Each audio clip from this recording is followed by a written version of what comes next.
Assalamualaikum warahmatullahi wabarakatuh. Kami akan menceritakan tentang projek PTA kami, iaitu peti ais dan nyak beku yang digunakan pada perumahan dan restoran yang berada di Perak.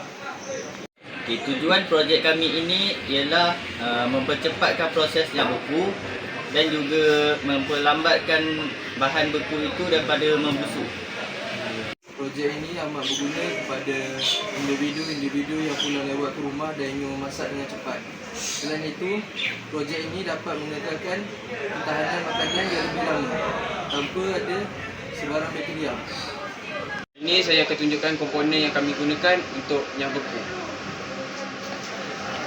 Okay, seperti yang anda boleh lihat, kami gunakan heater untuk proses pencairan. Kami gunakan lampu UV untuk elakkan bakteria datang pada makanan dan membuatkan makanan jadi busuk. Kami gunakan aluminium foil untuk mengedap haba di dalam, dan kami buat lubang udara pada bahagian kiri dan kanan untuk supaya udara dapat masuk dan keluar. Itu saja daripada kami. Sekian, terima kasih. Assalamualaikum.